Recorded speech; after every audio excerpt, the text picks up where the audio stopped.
Football made simple. Become great at your craft by finding ways to make it simple for those around you. This is the Coaching 101 podcast hosted by Find a Way Productions with your co-host, Daniel Chamberlain and Kenny Simpson.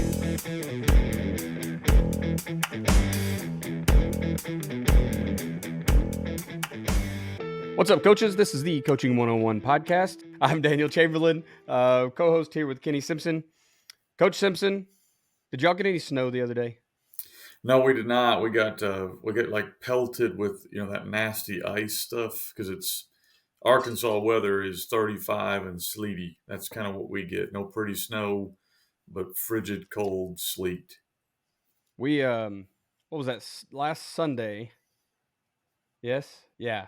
It got pretty cold. It was supposed to snow and it didn't. Monday morning, I woke up and there was probably 8 inches of snow on the ground. I called my boss. So I drive 82 miles west to go to work every day, but I called in and was like, I can't get out of my driveway. And I'm pretty sure they thought I was lying because they had barely gotten a dusting. I mean, almost nothing.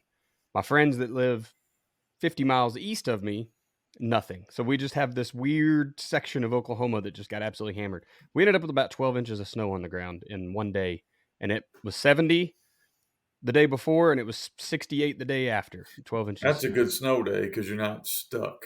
It's going to melt. Yeah, it melted out the next day, but man, it was wild. I tried to go to work, almost wrecked my truck twice. I was like, I'm calling in. Sorry, guys. So it was pretty fun. Luckily, I snapped some photos and sent them in, or they wouldn't have believed me. They'd probably called me a liar, and I would have not been able to refute that. So, well, it's been a few weeks, and we're jumping on tonight with Coach Chip. Coach, I don't want to screw up your introduction, man, so I'm just going to let you do it for yourself. So if you don't mind, introduce yourself to the fans, the listeners, and just kind of tell us who you are and about your coaching journey. Well, my coaching journey is 40 years, Daniel, so you got to give me more than 30 seconds. No, my name is Chip Seagle. I'm the head football coach at Lynette High School in Lynette, Alabama, and I've been coaching since 1985. And I've been all over the state of Alabama, and I spent 3 years when I retired. I went to Georgia for 3. I was already in Georgia, living in Georgia. I tell people that I'm an Alabamian who messed up and fell in love with a Georgia peach that wasn't leaving Pine Mountain, Georgia. And not long after I met her, I said, this has got promise. And so I looked for a job closer to her than where I was. And that's when I found the Lynette gig back in 2009. And I stayed there until I retired with 34 and a half in Alabama, and then jumped across, decided to come over here and coached over here for 2 years and taught, and then decided that I'd had enough of the classroom, that I'd paid my dues. So now I like to call myself a recovering classroom teacher. And I went to work at a private school for 1 year, but it is too much of a commute. You were talking about you're 82 miles one way. Mine was 90 round trip, and I said, I can't do this anymore. And Lynette called and said, are you ready to come home? And I went, yes, because it's only 30 minutes, 23 miles. And I went home to Lynette last spring. And there's been a whole lot of other go in there, but we'll keep it at that. Yeah, I'll tell you that getting tired of the classroom hits everybody at different points. Mine hit me this year. This year, I was like, that's it. I got to figure out a way to coach and not be in the classroom. Good luck. Nay, decline. You got to hang in there another 20 halls. You got to pay your dues just like Chip did. I screwed around and started making money online, and it's like, boy, I don't know if I need to go in there and listen to them kids be crazy every day. Mm-hmm. So we'll see. We'll see how it all works out in the end. I never say never is my policy. You know what I mean? I'll always listen to everybody. So never say never. Well, man, Coach, we're glad to have you on. I'm glad you reached out and we found you a slot. Starting off season 3 here tonight. So I think we're a real podcast now. We got the first one out of the way, which was all the screw ups, the bad editing, the figuring things out. And then the second one, we got some meat and potatoes, and now we get to bring in all the highlights. So congratulations on making the cut for the first episode of season 3. I appreciate it. Yeah, man. And we actually didn't even have a topic until we almost pressed record just a minute ago. We decided we're going to talk a little bit of duo tonight, and I'm glad that you brought that up because duo is a play that I have fallen in love with. I I pretty much tried to force my head coach to run it last year, and we were trying so hard. He runs Kenny's Gun T stuff, and we were trying everything we could to get it to play out there, and the kids just couldn't get it, or we weren't coaching it right, or something. So I always have that in my system. I'm looking forward to learning from you tonight, so I can install it better, because I want to be a successful duo coach. Coach Simpson, before we get started here, man, you want to tell us some ways to simplify coaching for our staff and our players? Coach, do you want to communicate like a pro and experience the best sideline communication system on the market? Then let me introduce you to Procom headsets. Procom is the most clear, durable, and reliable system on the market. From our noise-canceling technology to our coach-to-player communications featuring our patented loudmouth, Procom defeats the competition. Thousands of coaches have made the switch because they have seen, heard, and felt the difference. Let me show you how Procom headsets will make your game day communications a seamless and efficient process. Go to procomwelchman.com and reach out to me. That's PROCOMWELCHMAN.com. Coaching 101 podcast is sponsored by Findaway Productions. Findaway Productions also sponsors FBCoachSimpson.com for all your coaching needs, with over 30 coaching materials, books, as well as 50 PowerPoints and videos and smaller materials, and the free magazine headsets. Findaway Productions also sponsors OffensiveCoordinatorAcademy.com, all things offense, and DefensiveCoordinatorAcademy.com, all things defense. This episode is brought to you by Athletic Speed and Movement. At athleticspeedmovement.com, we've taken Del Basquet's 45 years of speed and movement training and put it all in one place just for you. You can get the same training that NFL players have been getting for years, collegiate players have been getting for years, and now high schools across the nation are paying thousands of dollars to bring Dell in to install his system, but we've got it online for you. It's time to help your team become faster, not just in the 40, not just their sprint speed, but between the tackles and their cuts while they're chasing down the quarterback. It's time for you to help them become faster everywhere. Jump over to athleticspeedmovement.com. There's an orange button there. Just click it. It says, get the keys to playing faster. You'll get the 3 core movement video from Dell. He's explaining the science behind it, all for just the price of your email. Check it out, athleticspeedmovement.com. What's up, coaches? I want to talk to you for just a few moments about your program. You know, the longer I'm in this profession, the more I understand that efficiency is truly the name of the game. We're talking offense, defense, doesn't matter, right? Eventually, you're going to come down to checking out your efficiency. So I have to ask you, are you doing everything in your program the most efficient way, right? Are you fundraising the most efficient way? Are you representing your players and your program to the public in the best way? Are you planning to build the facilities the most efficient way? If you answered no to any of those, or really even if you answered yes to all of them, and you haven't contacted Mark Bridges at Ace Sports, you're missing a key step. So look, Mark and his team, you know, they are the go-to group for video board and scoreboard installations for your school. They're not just football either. Mark can help you mock up your newest video board for that new stadium, or maybe even your old stadium, right? That's where Mark and the guys come in. And we're not just buying a flashy thing, right? Yes, it's nice. It's pretty neat to have that big scoreboard, that big video board, but you're also, you're investing back into that program. You're investing into that newest fundraiser. Sure, you can keep selling your discount cards, your beef jerky, hosting pie auctions, whatever it is that you like to do. But let's just be honest with ourselves, guys. We're not making enough money for those big ticket items. For the big ticket items like turf, an indoor facility, that's where you need a big ticket item fundraiser. That's what Ace Sports is offering you today. Guys, I've talked to Mark several times now, right? And it always comes down to big school, small school. Right? Well, of course, the big schools can afford that new video board, but the small schools really can't. It's just not true anymore, man. Your school isn't too small, and I promise. Okay, 1A, 2A schools, it doesn't matter. Mark and the guys, they're helping them out. Contact Mark today at mark.bridges@acesports.com and let him come give you a quote. Let him show you and your administration the plan. Now, really, it's the cheat code, right? Let him show you the cheat code that is fundraising with Ace Sports video boards. Tell him Daniel sent you.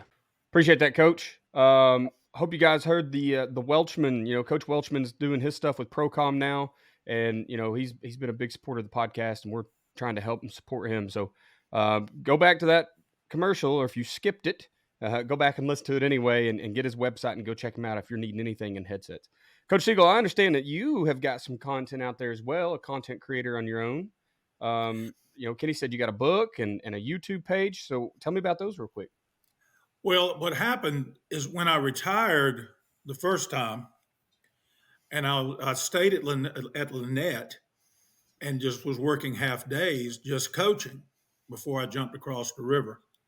And one day my wife walked by and I was watching a coach on YouTube, and she had seen me watching before. She said, "You ought to do that." She said, "You know as much as he does." I thought she was just stroking my ego and being positive and all that. Truth is, she wanted me out of her hair in the mornings to give me something to do. And so I just propped up my phone on the couch and got a little whiteboard and did what I talk about. And I already had a YouTube channel. I tell everybody all the time, I said, if you got a Google account, you've got a YouTube. And I called some young friends of mine. One of them is a big time YouTuber. He's one of my best friends in the world. He's about your age, Daniel. Josh Pate, who does the Okay. late kick. Yeah. And so I called Josh. I said, hey, I got this video. How do I get it up? And he said, okay, here's what you do, man. And he walked me through it. And he's been a big help to me over the last 3 years. And then one thing led to another. And so I started doing, and they're not really books like Kenny's because I'm too cheap to take that risk, or I don't believe in myself enough. So what I do is I make PowerPoints and then I convert them to Google Slides. And then all you got to do is email me and I send it to you as an attachment. And that's worked out for me. I've got the first one I did is called My Playbook at the suggestion of some coaches. And then the second one was my Big Book of Bucks. I love the cover. It said, I love big bucks and I cannot lie. I keep waiting for Kenny to do a buck shirt that says that. And I'll buy that one, Kenny. Yeah, well, And then, I've got.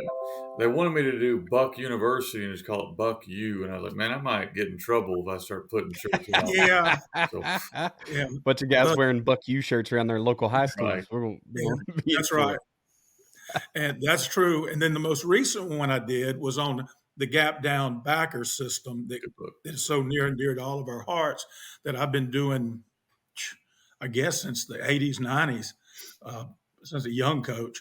And I did it, and that turned out just to be the biggest one as far as length, over 100 slides. And it sold like crazy since June when I put it out there. And then the Big Book of Bucks is on Kenny's website, and Kenny's helped market that for me. And then I've got my YouTube channel, Football Talk with Coach Chip, and got about, I think, 2,600 subscribers. And I started getting that little bit of a piece from Google, and it's kind of like a coaching stipend. It just justifies the time. It doesn't. Yeah. It's not putting any food on the table. But it's like I said, I'm retired, and as long as that retirement check keeps hitting at midnight the last day of every month, Chip's good. That's And right. so that's where I am. And then, like I said, I'm still coaching. I go in every day at about 11:30. During the season, I go in a little bit earlier because I can't just wait around. And I go in and I'm doing 3 weight training sessions. I do a third and a fourth block, and an after school during the off season. And life is good. Like I said, I'm not in the classroom. I'm in the weight room from 12:15 until about 5 o'clock every day, and training future champions. That's right. Well, I'm glad that all the young coaches hate me. Nah, come on now. They'll figure it out. Hey, they'll either figure it out and get out of the classroom, or they'll pay their dues like you did.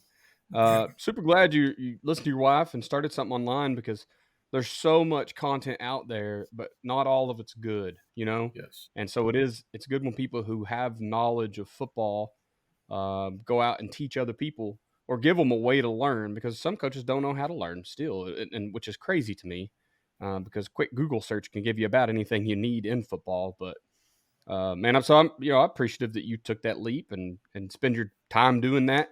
It's neat to always make an income on football, I think, anyway, especially because we get guaranteed 10 games or whatever, and the rest of the time it's just off season, which is boring unless you got something to do, right? Get a couple podcasts or whatever. So, well, sweet, man. Glad you joined us tonight, and we're gonna jump right in here to the duo talk. So, question number 1 here, and Coach Seagle, we'll let you talk here first. What is duo? If you were going to define duo as a play, what would it be? Well, by trade, I was a history teacher, and so the history is still in me. And with the degrees that came with that, learning how to do research, and so I'm also, not only am I a football nerd, I'm a history nerd. So that makes me a double nerd when it comes to history of football. And so I wanted to get deep into it, and come to find out, when I a good friend of mine went undefeated and won the 5A state championship running duo 95% of the time on their run plays. And so I got into it with him and learned a lot from him. He shared 14 games worth of offensive clips with me, and I've still got them and I guard them with my life. And I just started breaking it down and then going and digging in with other coaches. And like you said, using Google, man, if they'd have had Google in 1985, because heck, we didn't even have clinics nearby to go to. I was in the deep, dark sticks of Southeast Alabama with nothing around but cows and peanut fields. And we didn't have clinics. And so I dove deep into it, and we have figured out. And then I got to hire one of my old players. He was one of the best linemen I've ever coached, a Lynette graduate, and they had done this when he was in college, and so that helped too. And so we're trying to marry that into what we've done, because to me, and Daniel, you said this, to you it's zone, but to me it is gap. It's not gap down backer, but it is gap in the sense that, so if you're going to call duo right, understand everybody's responsible for the gap to their left. And you look in that gap, and if there's nothing in that gap, then you look to build a double team with the player to your right, if it's duo right. And that's where and how you determine this is through communication pre-snap. And there's some guys out there that really know it. There's a lot of NFL guys that have got a lot of good videos out there, but they start getting into some terminology. And I'm sitting here thinking, are you assuming everybody listening to this knows what you're saying? Because I've been coaching 40 years, dude. Well, this will be the 40th. And I ain't got a clue what you're talking about, because you're speaking in those terms that are specific to your system. And so I've talked to some other guys at some lower levels of football than the NFL, and they said, yeah, I'm into that guy too. And so we just came up with our terminology, how we declare what double team is, or who's double teaming. And so here's what people say: duo is power without a puller. Right. And it is. But it's also, to go along with you, Daniel, it's backward zone. So, and a lot of times when you're watching games on TV, you go like, that was zone. But then when they show the end zone shot, you go, oh, it was duo. And as much as I've studied it, I still can't identify it from the press box shot, the side shot. I just can't look at it and tell, because you got to see, where are they stepping? Are they coming together? Are they building? In the whole term, it does mean double up, D-U-O. And I'll tell you a funny story. Many years ago, I was the offensive coordinator at Dothan High in Southeast Alabama, and we were a wing T team. And the head coach knew this guy named Wes Elrod. And Wes, at one time, was one of the preeminent wing T guys in the Southeast. And we paid him to come and clinic us. And he really got deep into it. Most of us were experienced wing T guys, and he really went deep into it. And at the end, he said, let me show you this play for short yardage. And he called it doo-doo. That's what he called it. And he said it stands for double team. This is like 20 years ago. And he showed how he identifies it. And so, matter of fact, my friend that gave me all the duo clips was on that staff. He was my O-line coach. And when we were talking 2 years ago about it, he goes, you and I know what it is, Coach Elrod. It's doo-doo. Yeah. And so it's been around forever. And one of the origin stories I heard about duo is that the Bears came up with it back in the mid-'80s because they couldn't block their own defense, Buddy Ryan's defense, in practice. This is an NFL team, so they started figuring out, how can we block our own defense? And the story I've heard is it started there. But I'm sure there was somebody probably doing it in 1932 and didn't have a name for it. They Right. would just build, get double teams and whatever. But, football, as it says in the Bible, there's nothing new under the sun, no, not one thing. Little did anybody know that King Solomon was talking about football when he said that. And And there is nothing new under the sun. And we all put different names on it. And, they've been zone blocking for years. It didn't start in the 70s, and they just didn't call it that. And duo just didn't start, in the 80s, I'm sure. And it sure didn't start in the last 10 years when it's become so famous. But it's real simple. The rules, like I said, everybody's got the gap to the backside. And if there's nobody in your gap and there's no threat, then you look to build double teams. And then the next question I get from coaches is, well, what if they fill up the gaps on you? They decide they're going to, just storm the walls. Well, then it just becomes gap. Everybody, because if a linebacker walks up in your gap, that's your gap. See, it's like I'm a big rule guy. I've been a big rule guy since I played high school ball in the 70s. But the way I do my rules is with what I call dash marks, like gap down backer. It's gap, dash, down, dash, backer. So you teach your players, okay, your rule on this is gap down backer. Is somebody in your gap? Yes, coach, there is. Then the rule is over. You block your gap. You don't go. It's a progression. And so you say gap, nobody's in my gap. Down, nobody's down. Backer. And so I'm big on rules. And so I had to figure these rules out for duos. And that's what it is. If somebody's in your gap, it's over. That's your guy, period. End of discussion. Nobody's in your gap, then you look to build a double team. You say, well, if nobody's in your gap and nobody's head up or on the guy next to you, what do? Nothing, because you're fixing to win this game because you're going to gash that unsound defense something fierce. Because there better be something inside of you or outside of you, or there's a DC that's going to get fired. Yes. And I've drawn it up against everything, and it has an answer for everything. And people look at it and say, well, I watched the NFL run it and they'll get 3.5 yards. Well, how can you think we can do it? Because they're playing against NFL defenses, dude. And they got 9 guys in the box and can still cover the pass. We're not playing against those cats. Right. And here's one thing I recommend. I think it works better with a pretty good size line. And that's relative to the league you're in.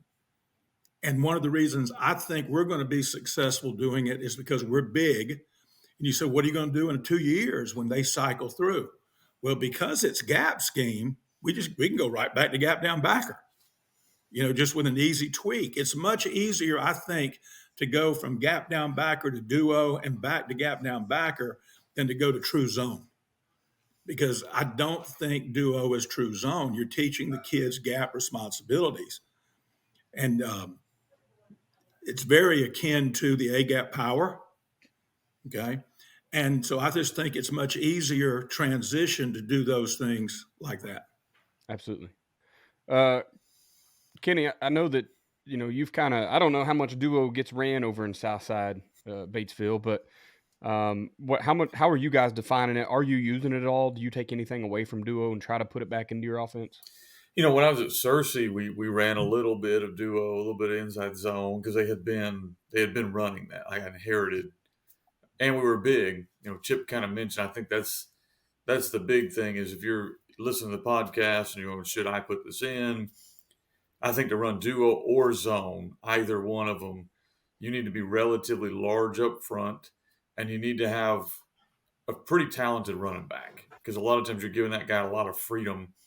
Where he's going to go, and you can dress up duo more. I'm not saying, you can run insert. You can do a lot of stuff with duo. But if you're going to make that a staple of your offense, you probably need a big line relative to who you're playing. And then you need a talented back. And those are two things that at Southside America, we don't always have both of those at the same time. Sometimes we have a big line. Sometimes we have a good back. We just haven't really had both. But at Searcy, we had a pretty good back that, man, you let him kind of find that crease and boom, he'd hit it up in there. And so I'm not opposed to running duo. I think you could run duo if it fits your personnel. I think everybody that's heard me talk before, we had a guard at 165 and a guard at 192. That's not going to be really good duo kid because your duo is going to turn into nobody's getting moved.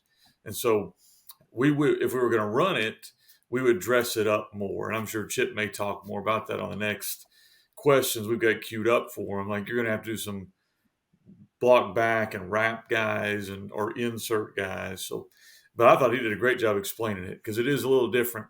A lot of times on Twitter, you'll see the guys that, they have the Spider-Man guy pointing at each other where it's zone or duo or zone. It's just hard to tell, just like they say buck or pin and pull. And if you are hardcore in it like Chip is, you see the differences. But those of us that are kind of on the periphery, like me and other guys, they look very similar to me. And I know that there is a difference. I'm glad he defined it for us.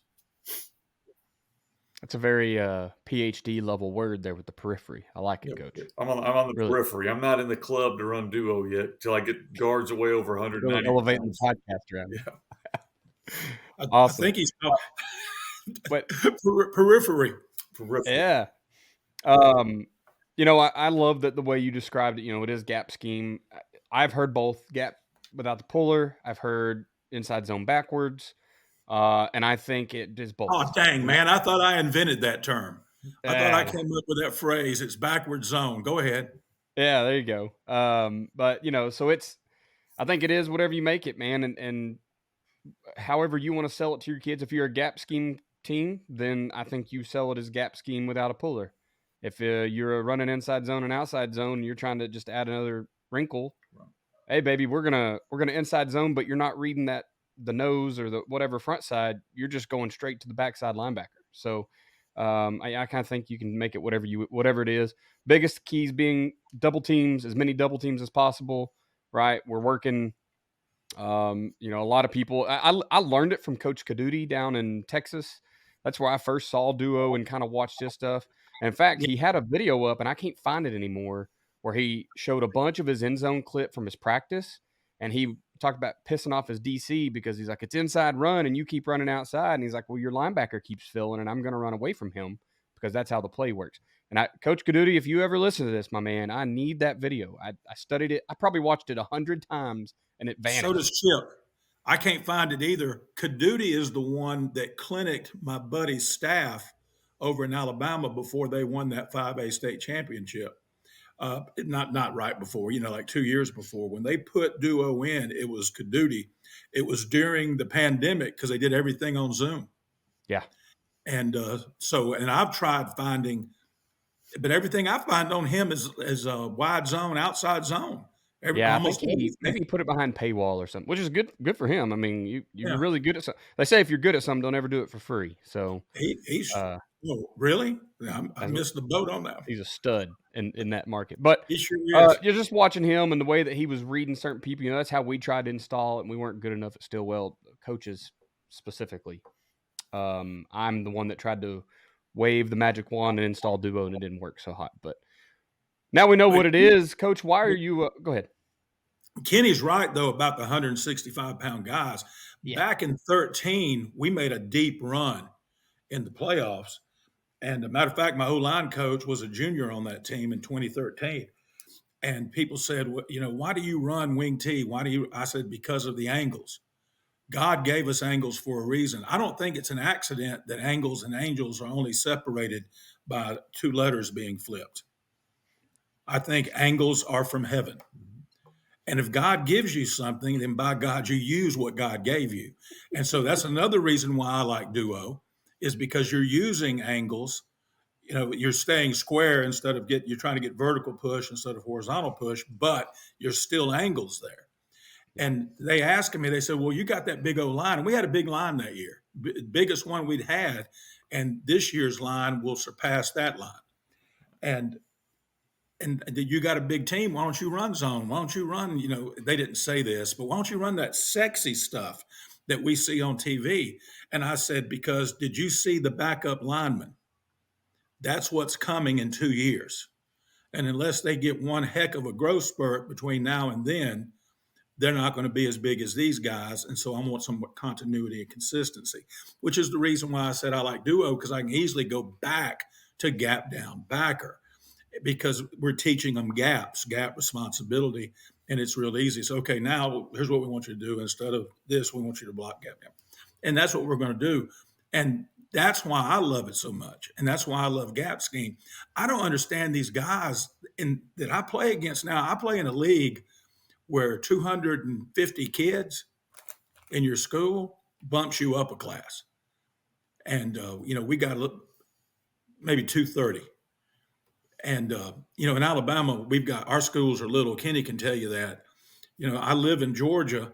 There's a 2A school 30 miles from me with 800 kids. Meanwhile, we're 230 and we're a 2A school in Alabama.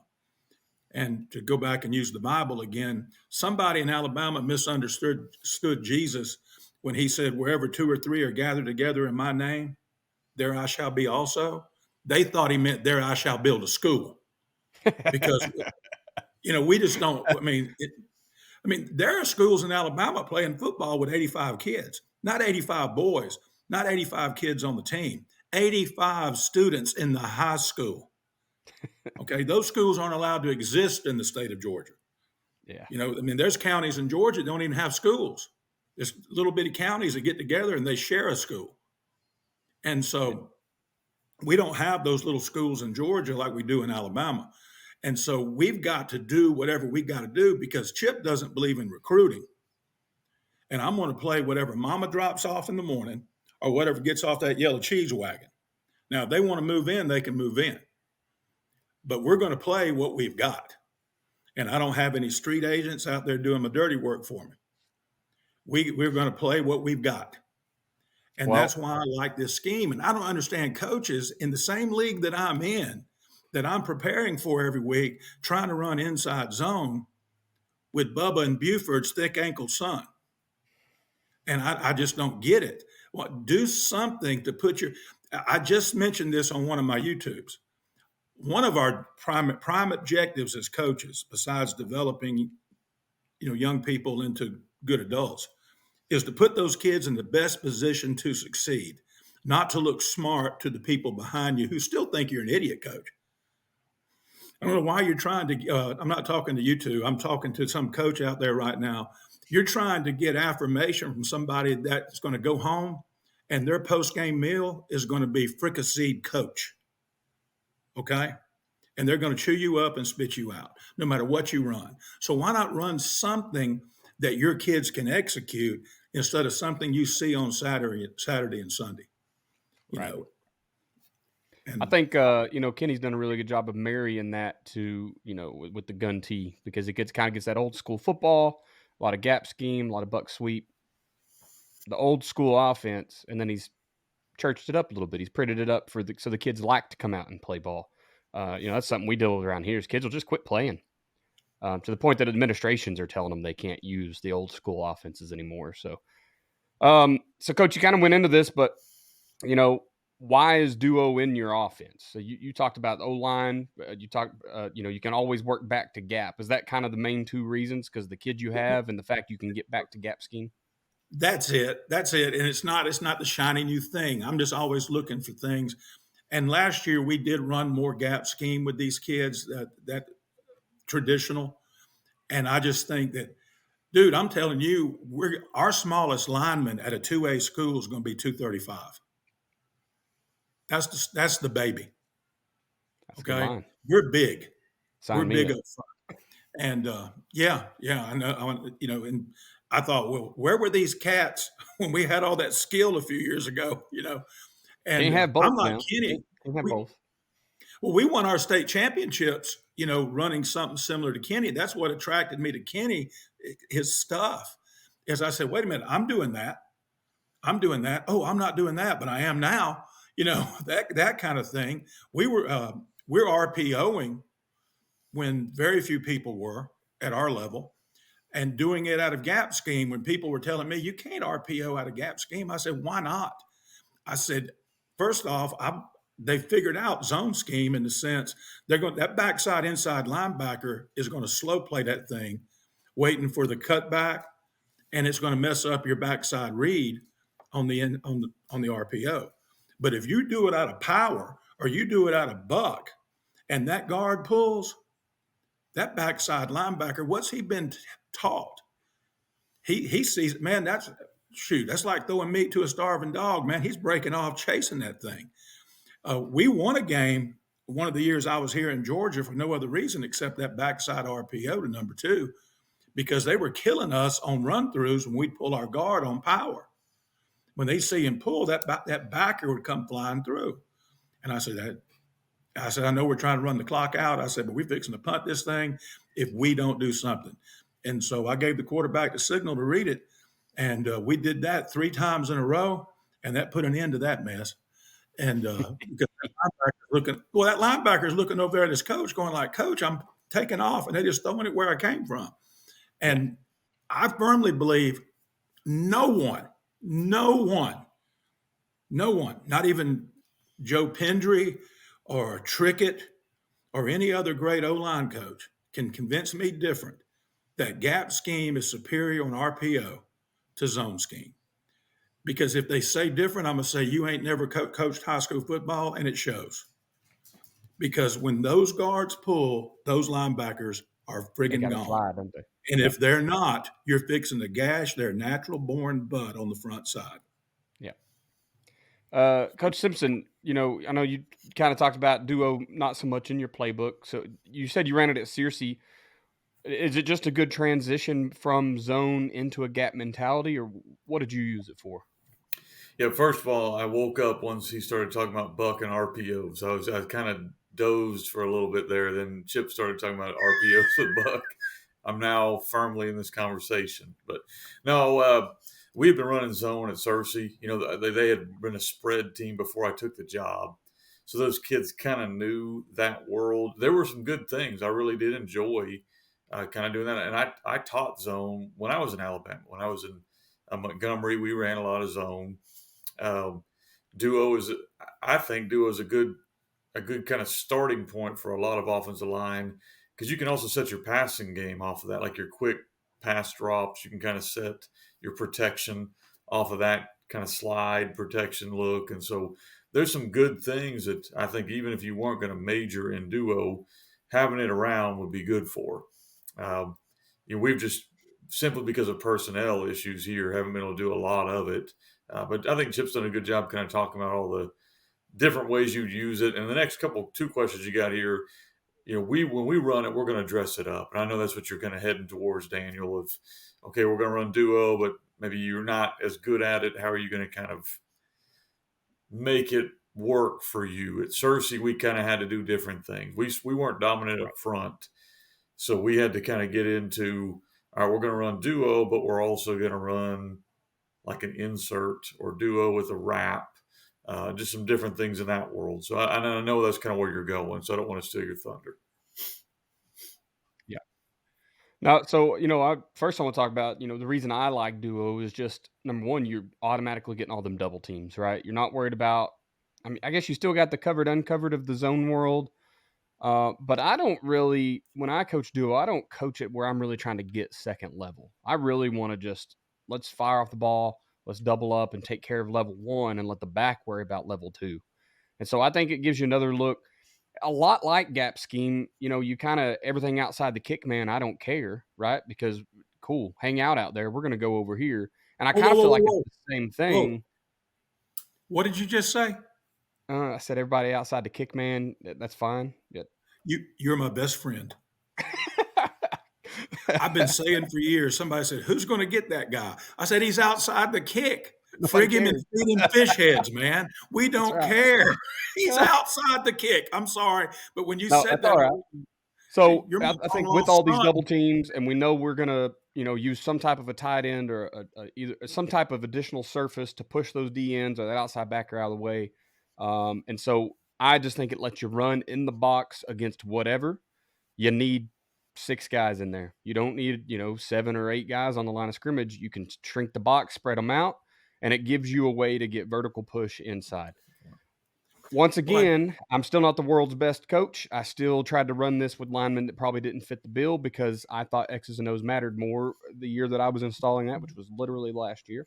And I'm okay. I'm okay with, I'm always learning. So, but I just love the idea of, hey, let's push these 2 or 3 guys up front out of the way, especially because we're seeing a lot of 5-2 around here now, right? We're getting 4 eyes. They're walking down those outside backers, and one's blitzing and one's bailing on snap, but you don't know which. And so the best way we know to take care of that is just roll them out and let's just run between them, and we don't care because we kept trying to run buck to it and they were destroying it. So it just gave us an extra weapon. Next question here, Kenny, we'll start with you this time. How are you modifying duo for your players? What are you doing to kind of modify that?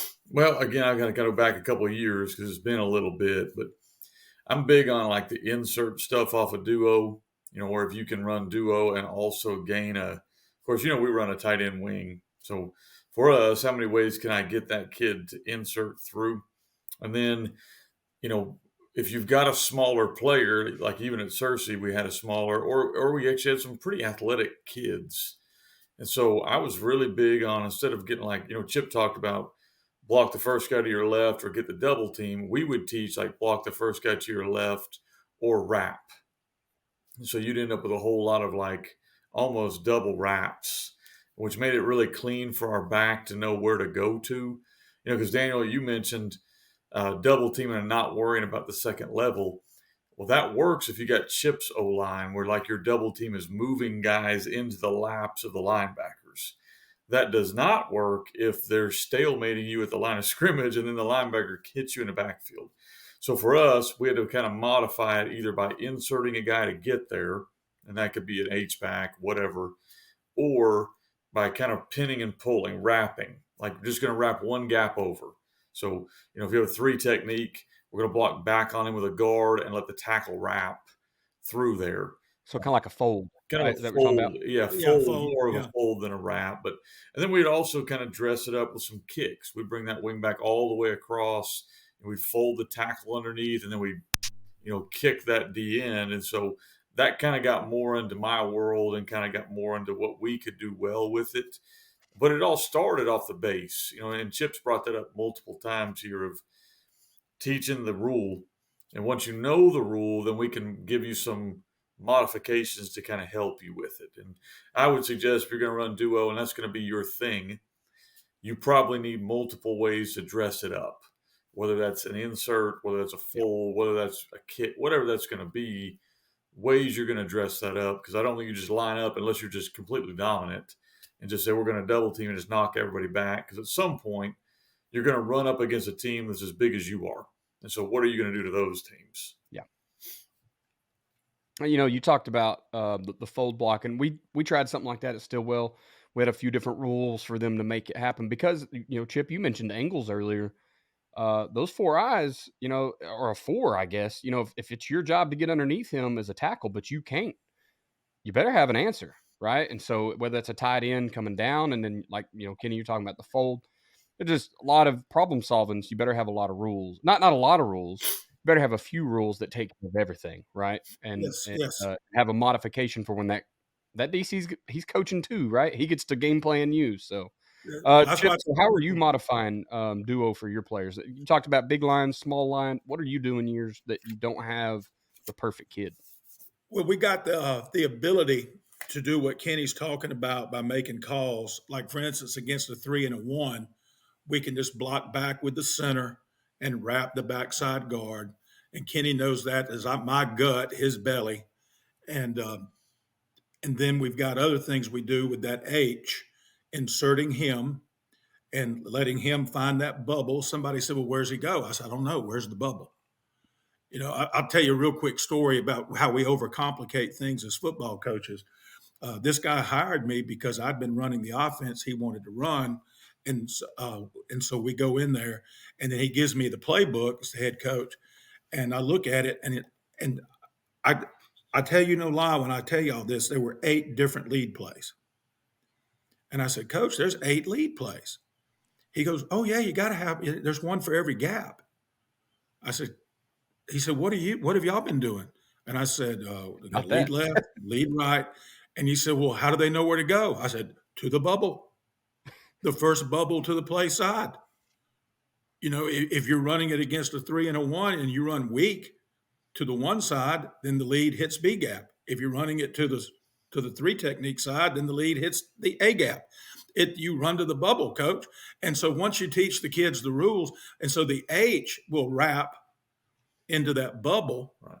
And like I said, we just overcomplicate stuff. Can you imagine? I looked at his playbook. I was like, holy cats, man. I said, you got 8 lead plays, A, B, C, D on both sides. And so eventually that's when we made the dive into wing T back in the 90s. And because thank God, and we got away from all those leads. But that's what we do. Let me tell you this quick story. One of my stops over here in Georgia, I was working for a really fine young coach. I was his old, he said, just come coach my O-line. I'll run the offense. I said, fine, I'm good with that. He said, I'm going to give you the OC supplement. I said, whatever, that's fine. And great guy, does a super job. He just left Valdosta. He's going to Harvin or Hardin Valley in Tennessee. And we used to get on the board and show crazy things. He said, let me show you this power we saw a few years ago. And what they did was they double teamed at the point of attack, wrapped the backside guard to the backside linebacker is who he's looking for.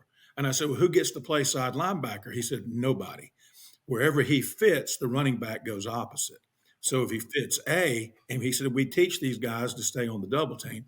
If he fits A, running back goes B. And I said, who did this? And when he told me, they were like 2 years before that, the 7A state champions in the state of Georgia. So they pretty dadgum good. And so I got to looking at it and I said, wait a minute, that goes along with my buddy's duo thing and all this kind of stuff. And so one day in practice, I installed it, that kind of power, because this, to my necessity is the mother of invention. I had about a 400-pound left guard. He was taller than me and I'm 6'5". And every time he'd wrap on power, if he even touched one of my linemen on the front side, they'd fall down. I mean, he was huge. And I said, okay, forget it. Screw this crap. I said, all right, Big D, when you wrap, don't go to the play side backer. Go to the backside backer when you wrap around this. We were in a league. Everybody was in an even front, so that made it easy. And then the front side guy said, well, what do? I said, stay on that cockeyed double team. And if that linebacker fits on your side, come off and get him, the play side linebacker. And so we did it in practice. And afterwards, coach said, did you change power? And I said, yeah, I did what you said that team did. He goes, I love it. And that's what started it. And I realized that this was duo. And then I said, okay, what if we don't pull that guy? And then that's when I got talking to people. And this was 3 years ago. And then you get the push on both sides. And that's where it all came from. And we had a pretty big line there too. It was one of my bigger lines. I mean, I had like a 220-pound right guard, but every time that 400-pound left guard touched him, he fell down. It was like running into a wall. I mean, he was a big old boy. He ended up going to a prep school, and that's why we started. That's why I started doing it, and right. Then I just carried it over. Now, this past year, we didn't do it because I came in kind of late in the game. It was already established what they were doing. I said, let's just keep doing this. We're good with this, and we'll see what's going to happen. And so now that's all we've done this off season is work on that. And it's because we're going to be so big up front. And so we dress it up that way, the same way Kenny's talking about. Now, I will say this, this is old school right here, Daniel. And I know some people probably do it again, new school, because coaches are amazing. They think they invent something. Double fold against four eyes. Double tackle fold. We were doing that crap in 1985, where you block out with the guards and wrap those tackles, but you can only do it if you got a center that can man up the nose. Yeah, he ain't got to win. He just got to stay with him and let the running back tell the running back you're reading the center's butt, and that's the best thing I've seen against these tight fronts like that. And you say, what about those walked up linebackers? Well, buddy, if they're making plays in A gaps, you're either playing against the second coming of Lawrence Taylor. Okay, or your running back slower than stink off, you know what? So there's no stand-up outside linebacker that ought to be making plays in the A gap, is my opinion. In the league we play in. we talk about modifications for certain kids. You know, Kenny, you talked about if you aren't going to come off to second level, you better have some stout dudes, right, that are putting those linemen in their lap. We just stole it straight from Kadudi and just took his. We don't block the play side linebacker. So it's kind of funny, Coach. Well, you talked about running that in power because I've never thought of that, using that in power. But I guess somebody has a backside linebacker I can't take care of. I'm going to use that now. But we stole it straight from him, and we tried to make that work as best as possible and just get the first level taken care of, read the second level, and make him wrong. And man, It sure. I mean, we got some good plays. A non-negative play is what I called it. I mean, I guess every play, is supposed to go be a touchdown play, but there's times that we know that we need to just not lose yardage. And so duo was safe for us, right? 3-4 yards a carry. Yes. It was a very safe play for us. And that was installed at like week 5 or something of a season. So we didn't even rep it all summer. We got like a couple practices before we broke it out in the game and tried to go make something happen with it. So that worked for us. We truly did that just because I kind of looked at the opposite way, Kenny. I didn't have, of course, I look at it, it's inside zone backwards. I didn't have linemen that could get off a double team and get to the second level well enough, and some guys, Lynn Shackelford here in Oklahoma, we talked to him a long time ago and he said that's how he didn't really invent RPOs, but he didn't go study anybody else's RPO. He said, I can't block the front side linebacker.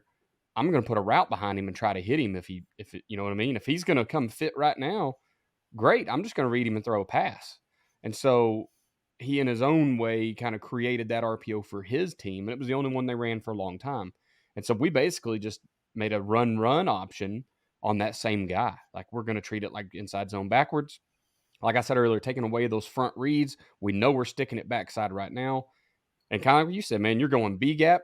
If he wants to come fit, bounce outside. We know we got a tight end out there that's helping take care of whatever's standing, whether you got a 9 tech or you got a walked up backer, he's taken care of. Now you're one-on-one with, we hope, a corner, maybe a late fitting safety, because you've made that linebacker wrong. So, and I mean, that it worked okay, but that was a modification that we used that I think worked out okay. And Let me give you a coaching complete point. credit to Coach Caduti for that. Let me give you a coaching point that's helped us. Don't say come off to second level. Here's what you do. Say you don't choose to block linebackers. Linebackers choose who's going to block them in duo or in double teams in inside zone. So you stay on, and there's several ways. I'm an old history guy. I said, don't come off a double team until you see the whites of their eyes. But kids nowadays don't get that. I said, until you can smell what they had for lunch on their breath, do not come off a double team. And to just keep climbing, because if you're getting any movement, which goes back to us saying you got to have a big line, if you're getting any movement, even if you don't block a single linebacker, you've got a chance. You've got a chance, unless they're blitzing them like crazy, which a lot of coaches, that's their answer. They say, man, he made adjustments. No, he didn't. He just started bringing the house. But that's how we teach it. Just stay on your double team.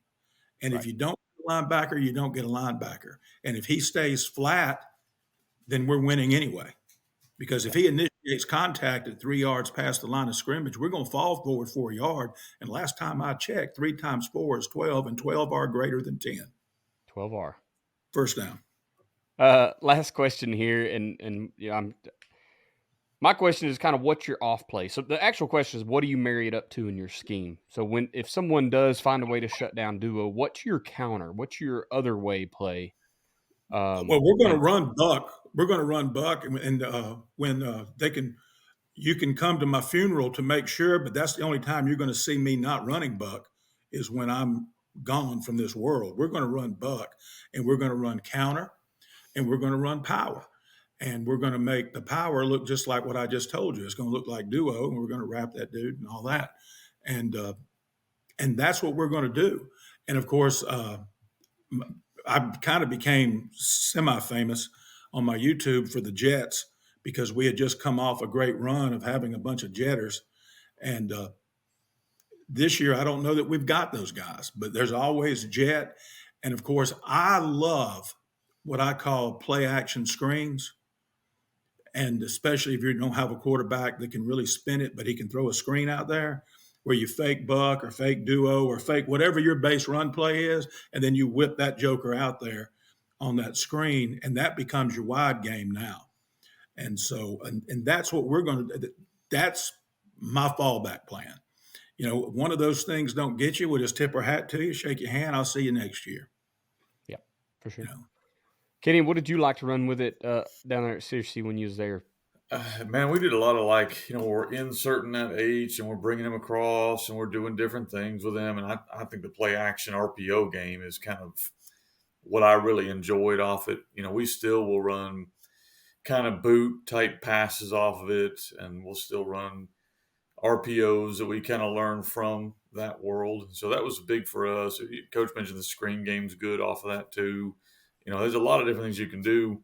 But they're loading the box up in there, and I would say more for our belly play, which is similar to kind of duo here or power. I think if it even can stop power and they can stop buck, they're just better than you are. That just means that you have them outnumbered one Yes. place or the other. Like if they're stopping both, they're just whipping you, because otherwise you should have the numbers either outside or inside. So if you want to run duo, then I would think you need to probably also have outside zone or something that's going to hit on the edges, because they're loading the box on you. You got to be able to beat them somewhere else. I look at once again. It's a backwards zone. So something I learned this year, and I've heard it before, but something I really took away from the defensive staff there at Owasso this year was, they would have like a fish call, and so hey, we're going to read that H back. Everything they want to run is running to that H back, and so it got to where that's all your linebackers end up reading one dude because the offense goes as he goes, And so it kind of got me thinking about duo, and really I think running it with split zone so that you get them hardcore running, trying to run down your H back, right? Or he looks like he's just going to insert right in front of him because of aligned to perform. So he aligns the same location, and they're like, hey, here comes duo again. And I like to insert the H back as well on duo and get to that. You can get to that front side linebacker right now. But man, you run it with split zone, and now you're inside. They're going to come chasing, and you get him behind them, open that zone, or they fit real fast, and then he gets to make his kick out on the backside, and now there's a huge crease because the linebackers, they pre-wired themselves to think I got to go fit real fast because duo's coming again. That's a So I great think point, Daniel. yeah, That's a anything you're great doing with that H back just to throw him off, y'all talked about running power and stuff. Same thing there. Let him kick a few times before he comes and gets a backer. Just keep those linemen guessing, keep those linebackers guessing, make them be honest, and then make their reads wrong. Once again, anytime you're in the room with Kenny Simpson, RPOs is going to be the thing that people are sweating. So, make Coach. You said it perfect earlier, Chip. You said that you made an inside linebacker basically look at his coach and go, what do you want me to do? I'm wrong either way. And that's exactly what I want to do. I want to make a 14 to 18-year-old kid not trust his coach anymore. And if I can get them in a family feud on the sidelines, I'm probably going to win that ball game. So I think duo is just another tool to do that and pairing it up with stuff that it looks so similar, but we're just attacking a different dude, make that kid wrong. I think that'll always be advantageous. Well, let me tell you another quick one talking about that. When we were still wing teeing it pretty strong, we were really good at trap. And so the first play of the game in the third round of the playoffs, we ran trap. When I tell you they hit that joker in the head, they hit that joker in the head. And head coach says, he goes, man, they got you. They got you. They got you now. And I asked the guy in the box, and I said, who made the tackle? And he said, backside linebacker. I said, okay. Came back, and coach said, what are you calling? So I said, same play. He said, same play. He said, coach, they just hit it. It's second and 11, and you ran trap. He goes, I know. I said, I know. Ran the same play, but this time a different motion, opposite motion. They were key. We've been doing it for 12 games. This was 13th game, third round of playoffs. And I had never done it in the game. We practiced it. All you had to do was make a call and put a different back in motion. And this goes back to something Kenny and I have talked about before. Don't break tendencies just for the sake of breaking them. Right. You have a tendency for a reason, and until somebody can make you pay for that tendency, it took us 13 games to find somebody that was either good enough or smart enough. I'm sure there were some smart ones along the way that weren't good enough because we were pretty sporty that year, but they figured it out, that motion, and they taught their linebackers, they're not going to do it any different. They've been doing it this way for 12 games. Second play of the game, I made their DC a liar, and we scored 52 points that night. And there you go. Threw it 6 times. So, oh man. Well, sweet. Guys, we've answered all. We even got a bonus question in tonight. So Kenny, that's a rarity for us to get the fourth question there. But I figure the guy that comes on with a scheme that's not talked about enough in my circles, I wanted to pick your brain as much as possible, Chip. So, man, we're gonna get on into this what not to do as a coach. So, Coach Simpson, why don't you take us through our lesson for the day? Sure. Before I go too far on this, I do want to mention to the guys that are listening, Chip's got a lot of really good materials. As a guy that puts out materials, obviously I like to read other guys' stuff. His is really good. So go listen to him on YouTube. He's got 3 different books you can get. He needs to put one out on Duo, apparently. Maybe next year we'll get the Duo book, and that'll be a good one. I know anything he does is very detail-oriented and good stuff. So that kind of leads me into our lesson for today. So what not to do as a coach, or really what to do as a coach, is, you marry one girl. I'm a big believer that you marry one lady. I've been with my lady now for 20 some odd years. I think the same thing goes for you marry whatever you decide to be great at. If that's duo, that's awesome. If that's buck, that's awesome. If that's power, that's awesome. But if you marry 12 ladies, you can imagine how that's going to go in your personal life, and it's going to go the same way in your football life. So don't come on here and, hey, I'm going to run duo and inside zone and power and buck and jet and all this kind of stuff. You just married 12 ladies, and they're going to fight with each other, and none of them will get along, and you're going to be miserable.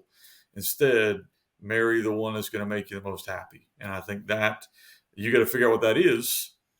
For Chip this year, maybe that's going to be duo.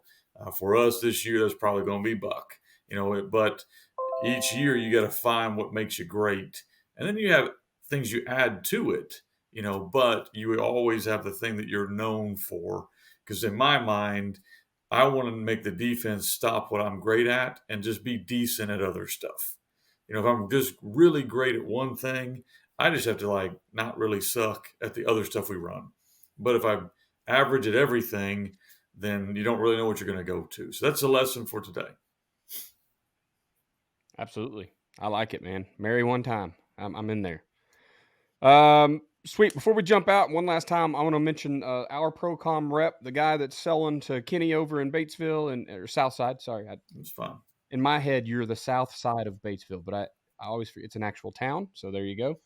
I don't know what Chip's running over there.